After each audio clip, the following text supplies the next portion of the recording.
Good morning to all of you. Funaria के sporogonium का structure हम पहले पढ़ चुके हैं। इसके पहले की वीडियो में हमने डिटेल में स्टडी किया था कि फ्यूनेरिया का जो एक मेच्योर स्पोरोगोनियम होता है उसमें उसकी संरचना कैसी होती है और उसमें कौन कौन से स्ट्रक्चर्स पाए जाते हैं। वहाँ हमने देखा था कि स्पोरोगोनियम में बहुत सारे हैप्लॉइड स्पोर्स बन जाते हैं। ठीक है, अब हम पढ़ेंगे कि ये जो हैप्लॉइड स्पोर्स बने हैं, इन स्पोर्स में आगे किस प्रकार से जर्मिनेशन होता है और जर्मिनेशन से हैप्लॉइड गैमेटोफाइट कैसे बनता है। ठीक है, तो यही हम आगे स्टडी करेंगे, germination of spores and formation of protonema.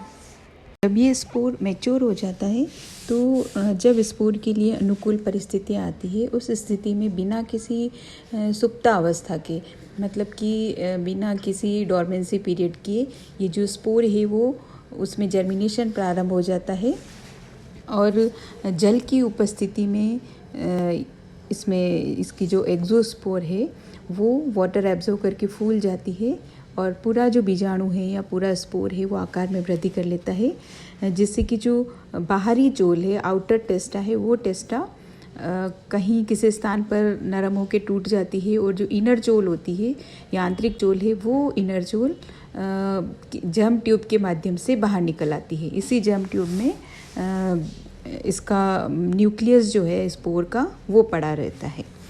अब ये जो जर्म ट्यूब है वो लगातार वृद्धि करती रहती है और वृद्धि करके ये multi cellular very branched filament जैसा स्ट्रक्चर बना लेती है, जिससे कि फिलामेंटस प्रोटोनीमा जैसा स्ट्रक्चर दिखाई देता है।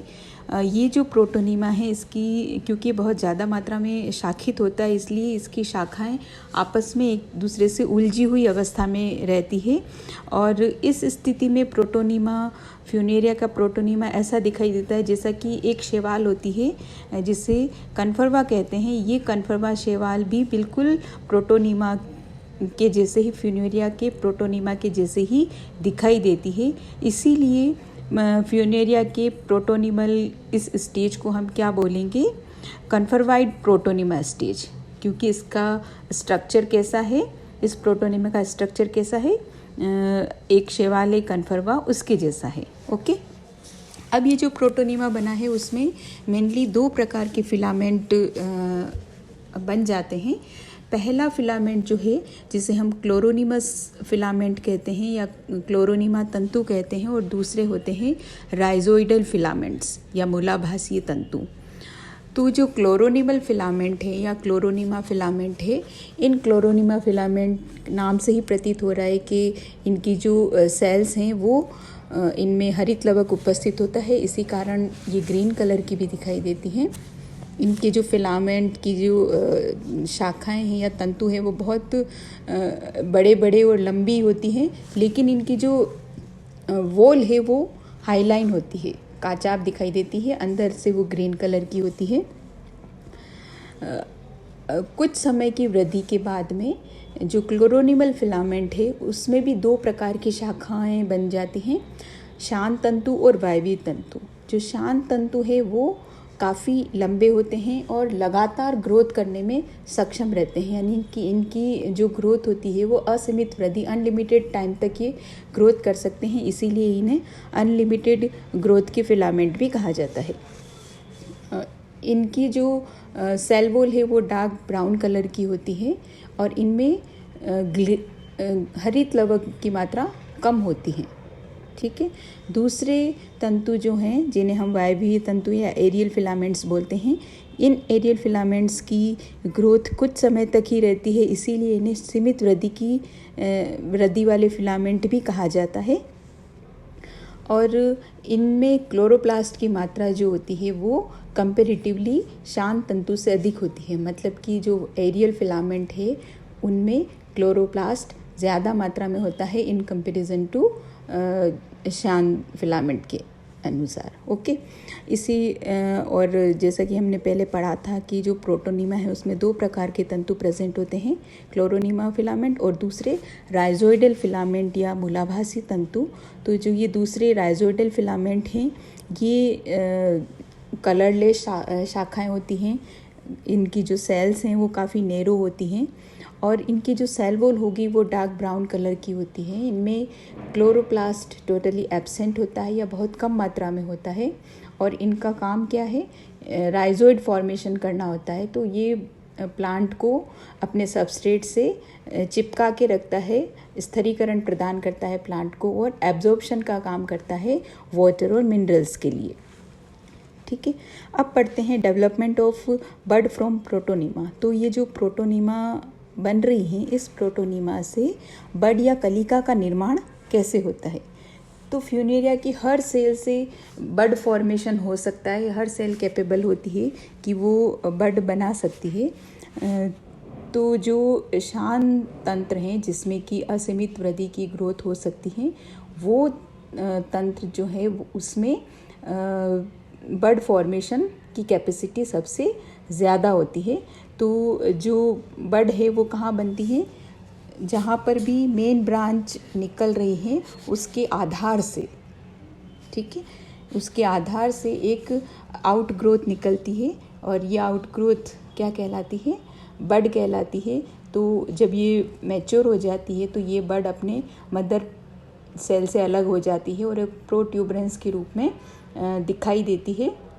धीरे धीरे आकार में बड़ी हो जाती है, और इस प्रोट्यूबरेंस से एक एपिकल सेल बनती है, और इस एपिकल सेल में लगातार डिवीज़न होते रहते हैं, जिससे कि लीफी गेमेटोफाइट का निर्माण होता है।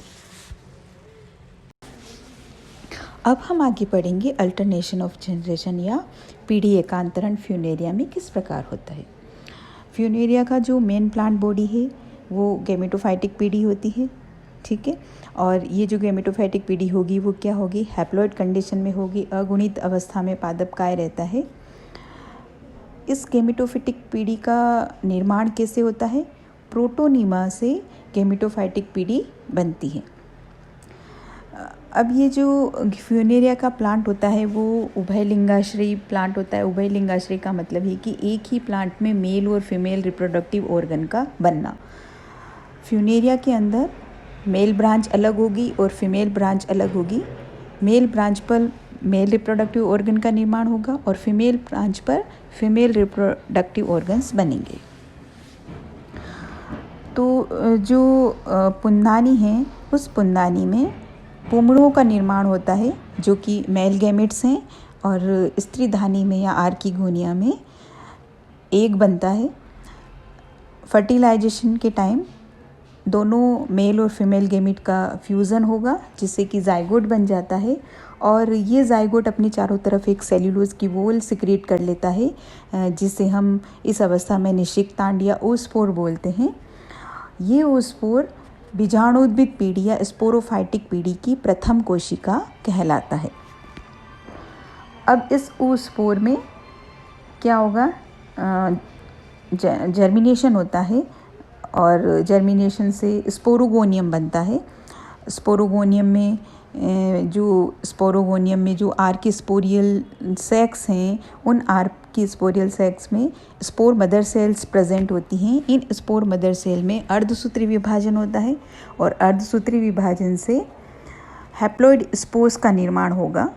ये हैप्लॉइड स्पोर्स जब भी फेवरेबल कंडीशन आएगी प्लांट के लिए तो इनमें जर्मिनेशन स्टार्ट हो जाता है, और जर्म ट्यूब जो कि इनकी आंतरिक चोल है उसके माध्यम से जर्म ट्यूब बाहर आती है, और इसमें धीरे धीरे एक फिलामेंटस स्ट्रक्चर बन जाता है, और काफ़ी उलझा हुआ फिलामेंटस स्ट्रक्चर होता है जिसे कि हम प्रोटोनीमा बोलते हैं।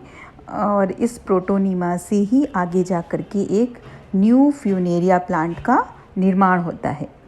ठीक, इस तरीके से अभी हमने देखा इसमें पूरा कि फ्यूनेरिया में एक सुस्पष्ट टाइप का पीढ़ी एकांतरण पाया जा रहा है। सुस्पष्ट युग्मकोद्भिद अवस्था है जो कि हैप्लॉइड स्टेज में है, और हैप्लॉइड स्टेज के बाद में एक डिप्लॉइड स्पोरोफाइटिक स्टेज आती है, और इस प्रकार प्लांट की जो लाइफ साइकिल है उसमें पूरा एकांतरण पाया जाता है हैप्लॉइड गैमेटोफाइट का और डिप्लॉइड स्पोरोफाइटिक स्टेज का। Okay, thank you.